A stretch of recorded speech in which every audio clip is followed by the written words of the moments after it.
नमस्कार दोस्तों, मेरा नाम है प्रदीप चौहान। बात समझनी है तो पूरी सुननी होगी। दोस्तों, पटना में राहुल गांधी की और तेजस्वी यादव की यात्रा की समापन को लेकर हजारों किलोमीटर सफर करके रात भर पटना में जिस तरह से कांग्रेस के वर्कर पहुंचे और उसके बाद अगले दिन कल पटना की सड़कों पर जिस तरह से कांग्रेस के झंडों का एक हुजूम, एक यूं कहे सैलाब दिखा, वो क्या कहता है? वो वही कहता है जो उधर बिहार से सैकड़ों किलोमीटर दूर राजस्थान की राजधानी जयपुर में विधानसभा के बाहर वोट चोर गद्दी छोड़ का नारा लिए, पैम्फलेट लिए बैठे कांग्रेस के विधायक कह रहे थे। ये कहानी वही है जो जयपुर से होते हुए मध्य प्रदेश की सड़कों पर कांग्रेस के कार्यकर्ता कांग्रेस का झंडा और वोट चोर गद्दी छोड़ का नारा बुलंद किए हुए दिख रहे हैं। वही हवा जब हिमाचल पहुंचती है तो वहां भी विधानसभा सत्र के दौरान कांग्रेस के विधायक वोट चोर गद्दी छोड़ का नारा बुलंद करते हैं। वही हवा पहुंचती है महाराष्ट्र की सड़कों तक, वही हवा पहुंची है पौंडीचेरी की गलियों तक।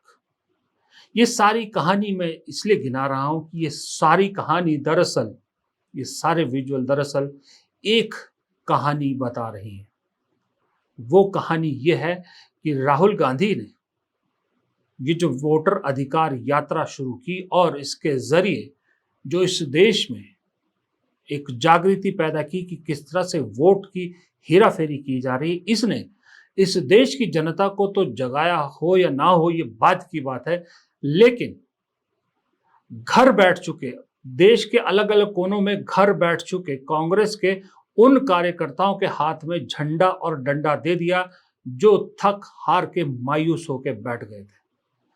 अगर बिहार में कांग्रेस का कार्यकर्ता घर के किसी कोने से निकलकर झंडा और डंडा लिए सड़क पर पहुंच रहा है, हजारों किलोमीटर राहुल गांधी के साथ चलता है, सैकड़ों किलोमीटर और सैकड़ों किलोमीटर की यात्रा करके पटना पहुंचता है ताकि वो अपने महबूब नेता की रैली में शामिल हो सके, वो महागठबंधन की रैली में शामिल हो सके, वो इंडिया गठबंधन के नेताओं की रैली में शामिल हो सके, चाहे गर्मी कितनी हो, चाहे उमस कितनी हो, बेहोश होने वाली हालत क्यों ना हो, लेकिन मैं जाऊंगा।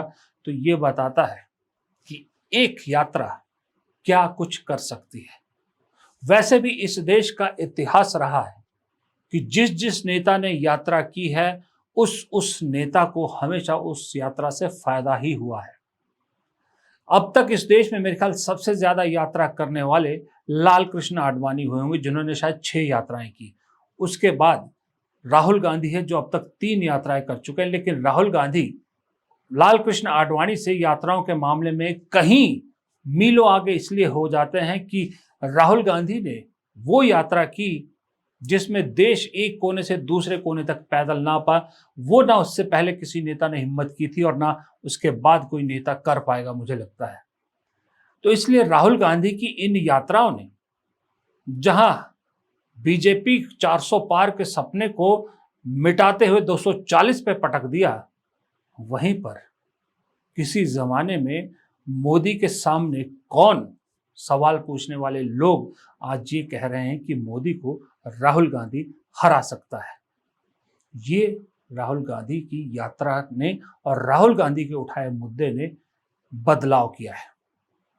भारत जोड़ो यात्रा ने कांग्रेस को पुनर्जीवित करने में बहुत मेहनत की, बहुत काम किया, बहुत मदद की, लेकिन इस यात्रा ने, वोटर अधिकार यात्रा ने, यात्रा बेशक तीनों यात्राओं में सबसे छोटी थी, लेकिन इस यात्रा ने वो काम कर दिया जो काम पिछले 11 साल से विपक्ष की कोई पार्टी नहीं कर पाई थी। वो ये है कि मोदी पे एक नारा चिपका दिया, वोट चोर गद्दी छोड़। गली मोहल्ले शहर गांव हर जगह इस नारे की गूंज सुनाई देती है। ये एक जुमला क्या, एक वो फ्रेज जैसा बन गया है, सुनाई देती है, हर जगह सुनाई देती है। और इसको एक कदम आगे बढ़ाते हुए अब राहुल गांधी ने बाकायदा एक सूची तरह से बना दी कि वोट चोर का मतलब सिर्फ आपका वोट चुराना नहीं, बहुत कुछ चुराना है। देखिए, वोट चोरी का मतलब अधिकार की चोरी, वोट चोरी का मतलब आरक्षण की चोरी, वोट चोरी का मतलब रोजगार की चोरी, वोट चोरी का मतलब शिक्षा की चोरी, वोट चोरी का मतलब लोकतंत्र की चोरी, वोट चोरी का मतलब युवाओं के भविष्य की चोरी। ये सिर्फ वोट नहीं ले रहे हैं, ये आपकी जमीन, आपका राशन कार्ड, सब कुछ उठा ले जाएंगे, अदानी अंबानी को दे देंगे।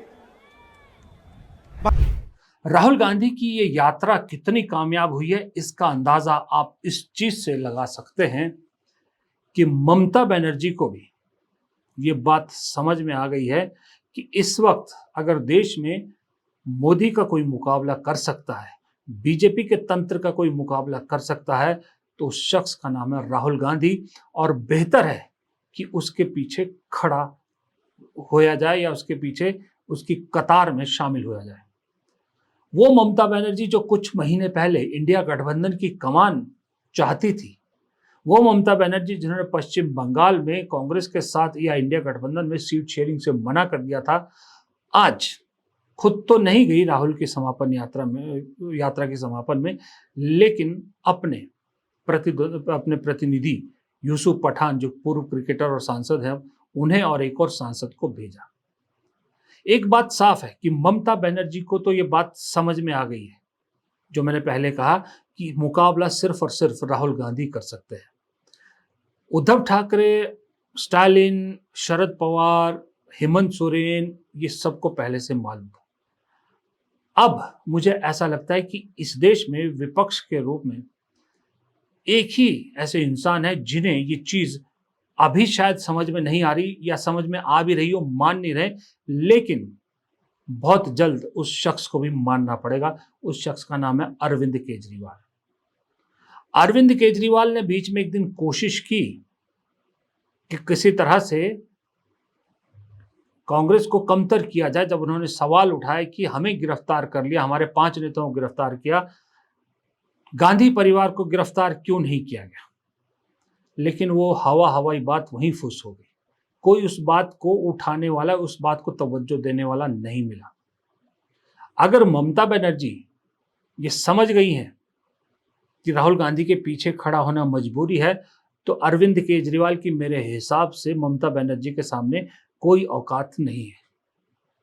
यूं भी कहा जाता है कि अरविंद केजरीवाल की पार्टी के संजय सिंह तो अंदर ही अंदर ये बात समझते हैं कि अगर बीजेपी की पॉलिटिक्स से बचना है, अगर सही में बीजेपी से लड़ना है, तो इंडिया गठबंधन और कांग्रेस की छत्र छाया में रहना मजबूरी है।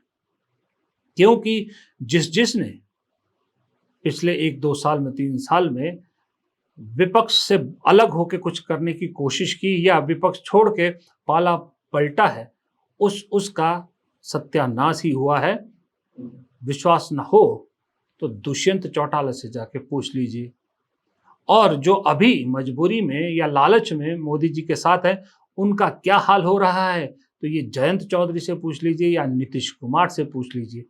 बल्कि मल्लिकार्जुन खड़गे तो कह भी रहे हैं कि नीतीश कुमार का चुनाव के बाद वही हाल होगा जो कूड़े का हाल होता है, जिसे अल्टीमेटली डस्टबिन में फेंक दिया जाता है। नीतीश कुमार जी वो एक जमाने में सोशलिस्ट की बात करते थे, सारे हिंदुस्तान में फिर के लोहिया का गुण गाते थे, जॉर्ज फर्नांडिस का गुण गाते थे, दूसरे नेताओं का गुण गाते थे। कहां गए वो? कहां सोशलिस्ट के विचार गए? अरे अब तो जाकर आपने बीजेपी के झोली में गिरे हैं, आरएसएस के झोली में गिरे हैं, और ये आरएसएस आपको वही फेंकेगी जहां कचरे को फेंकते हैं।